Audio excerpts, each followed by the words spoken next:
Japan's political scene is about to see a major shakeup. Prime Minister Sanae Takaichi, now armed with a powerful two-thirds majority in the lower house of parliament, is officially restarting discussions to amend Japan's constitution. The main focus? Clarifying the legal status of Japan's self-defense forces. This significant move could redefine the country's defense policy and its role on the global stage for decades to come. With this new political power, PM Takaichi is set to lead an overhaul many have been anticipating. What's your take on this historic change? Subscribe for more updates. And if you'd like, you can support us on.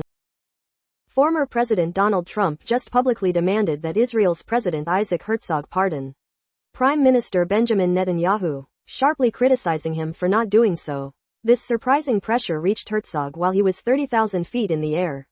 Flying home from Australia, mid-flight, Herzog and his team drafted a response, clarifying that Netanyahu's pardon request is currently with the Justice Ministry for legal review.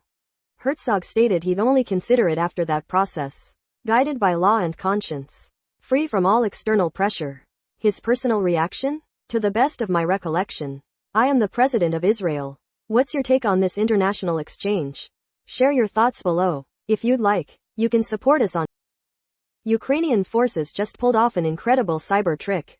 They created a fake Starlink registration service, a clever trap designed for Russian soldiers desperate for internet access after SpaceX blocked unregistered terminals.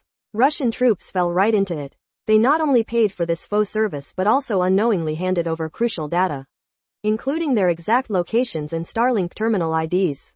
Ukrainian cyber warfare teams, collaborating with intelligence groups, collected over 2,000 data entries and nearly $6,000. One of the groups involved even ominously hinted that artillery packages were sent back to those coordinates. This sophisticated honeypot operation successfully turned Russia's need for Starlink against them, gathering critical intelligence. What's your take on this digital warfare?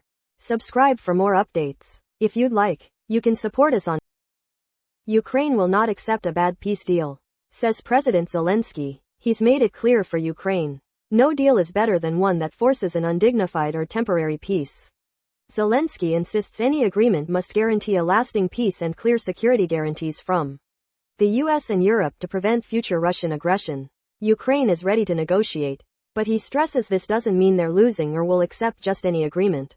He's also ready for elections, but only once there's security and a ceasefire. Zelensky believes it's Russia, not Ukraine, that isn't truly ready for dialogue. What's your take on this? Subscribe for more updates. If you'd like, you can support us on